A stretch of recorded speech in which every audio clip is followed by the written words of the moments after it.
Some 4 years ago, I was lucky enough to be invited to join a group of riders on a motorcycle adventure.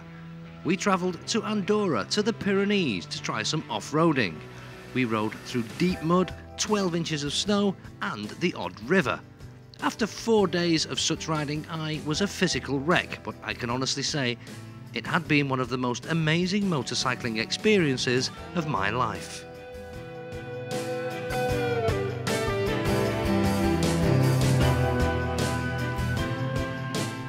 Such was the success of the Andorran adventure that the same company now offers riders the chance to go to Spain, Portugal and Morocco. And that's where we've sent our Two Wheels cameras to find out just what lies in store in this increasingly popular kind of motorcycle holiday.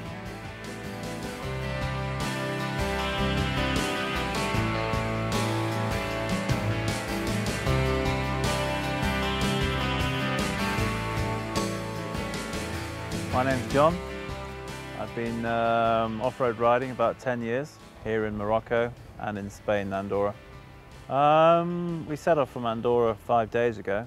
It's actually a 4-day drive to get down here. First day we did about 600-700 k's, just got south of Madrid. Next day we crossed over the straits, got into Morocco. Day after that, the third day, went down just north of Marrakesh, stayed in a place there. Fourth day, which is the day we're coming over the high pass, got down here, about 2,200 k's. It's a nice country, nice people. Even though it's Islamic, it's not, it's not ardent Islam. Very tolerant people. Scenery's great. It's close to Europe. Many reasons, but I think it's mainly the closeness to Andorra. And yeah, the tracks and trails are great. There's the complete variation from rock desert to dunes to the high atlas. And their tourist infrastructure is fairly good as well, so the hotels are nice.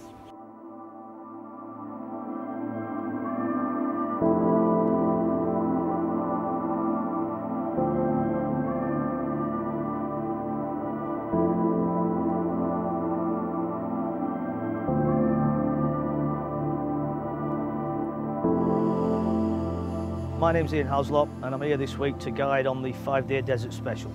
I've guided for the last 2 or 3 years out here, for a few days a week, but back at home, loads of trail riding back in England and also quite a lot of enduro racing. We work on the GPS system, so every day's route is programmed in at the start of the day. And I guide everyone, I'm up front and away we go and I'll just guide off the GPS. It's a fantastic piece of machine which you need in the desert. I mean, the desert situation changes so much.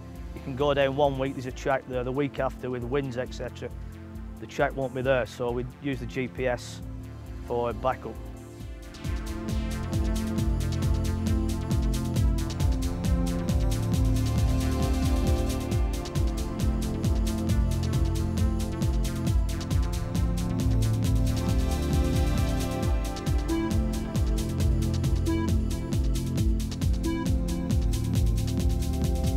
I'm Sue and we started about 6 years ago.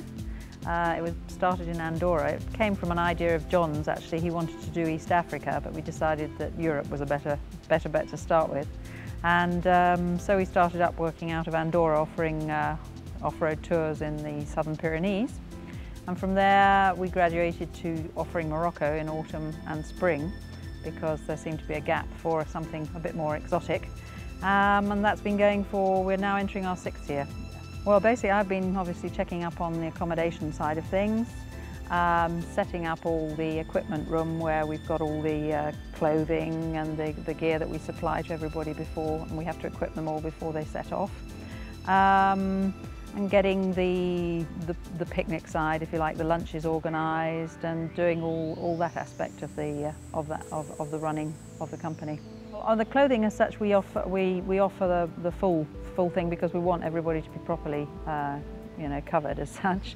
Obviously the pants and the trousers, the trousers and the jacket. Then we've got body armour, we've got knee and elbow pads, there's a helmet, which is the full face helmet, goggles, gloves, off-road boots. We supply a 25-litre Scott backpack because everybody carries a bit of something helping to out on the trail. The bikers, when they're out, have medical kit, which the guide carries. There's a satellite telephone which is communicatable. You can communicate with the backup vehicle at any time.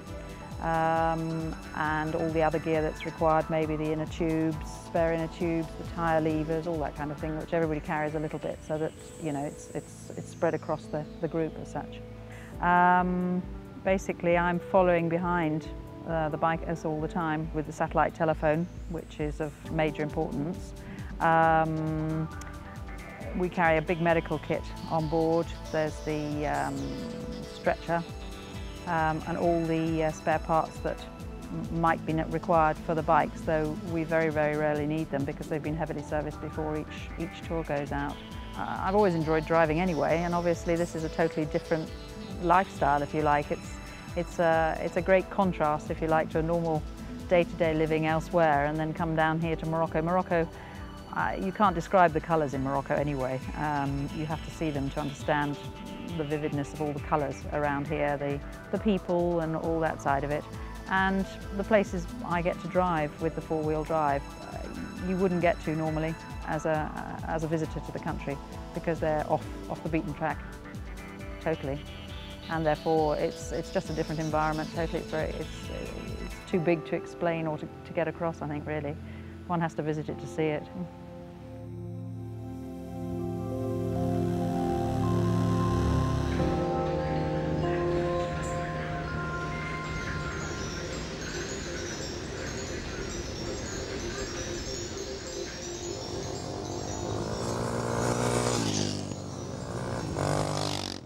We use Honda XR 400s. Basically, they're the best for what we do. Massively strong bikes, very, very reliable. We do make quite a few changes though.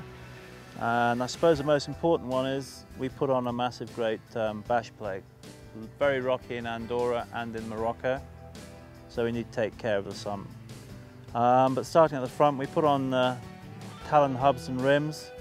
We take away the Speedo pickup, put an aluminium spacer in there. We get rid of, as I said, all the instruments, the lights, change them for a surface unit. We rerun the brakes. They come up the back of the forks, they're much better protected there. Put on bark busters, foam hand grips.